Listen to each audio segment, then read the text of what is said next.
திடீர் போராளி திமுக ஆட்சியில் கோமாளி பியூஷ் மனோஜ் அவர்களே, தளபதி பத்தி ரொம்ப விமர்சனம் பண்ணிருக்கீங்க. எங்க தளபதி சூடு இருக்கா, சொரணம் இருக்கா, வெக்கங்குதா, மானங்குதா எல்லாம் பேசிருக்கீங்க. இந்த மாதிரி பேசுறதுக்கு ஃபர்ஸ்ட் உங்களுக்கு அருகதை இருக்குதா? எதை வச்சு நீங்க இந்த கேள்வி கேட்கறீங்க தளபதிய? இந்த 5 வருஷத்துல திமுக ஆட்சியில சமூக ஆர்வலர் தான் நீங்க, இயற்கை ஆர்வலர் தான் நீங்க.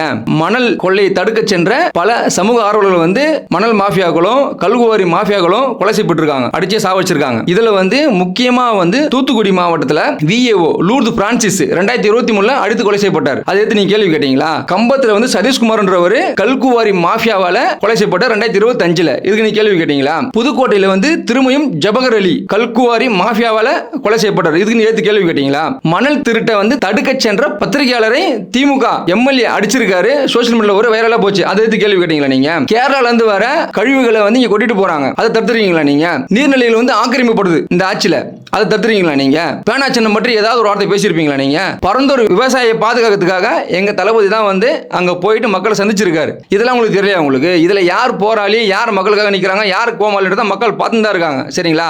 அதாவது ஒன்று சொல்லுவாங்களா, மழை காலத்துல ஈசல்களும் தவளைகளும் கத்திட்டே இருக்குமா, அந்த மாதிரி இந்த ஆட்சி முடிகிற நேரத்தில் பல பேர் இந்த மாதிரி தான் ஊடகத்தில் விமர்சனம் பண்ணிட்டு இருக்காங்க, கேலி பண்ணிட்டு இருக்காங்க, கிண்டல் பண்ணிட்டு இருக்காங்க. இது எல்லாத்தையும் மக்கள் பார்த்துட்டு தான் இருக்காங்க. மக்கள் சரியான பதிலடி கண்டிப்பா கொடுப்பாங்க. யார் பேச வைக்கிறாங்க, யாரெல்லாம் நீங்க பேசுறீங்க, நீங்க என்ன பண்றீங்க, ஏது பண்றீங்கன்றது எல்லாமே மக்களுக்கு தெரியும். நீங்க என்ன விமர்சனம் பண்ணாலும் சரி, ஐ டோன்ட் கேர்ன்ற மாதிரி தான் டிவிக்கு தொண்டர்களும் தோழர்களும் கடந்து போயிட்டே இருப்போம். எங்களோட இலக்கு 2026 வெற்றி நிச்சயம்.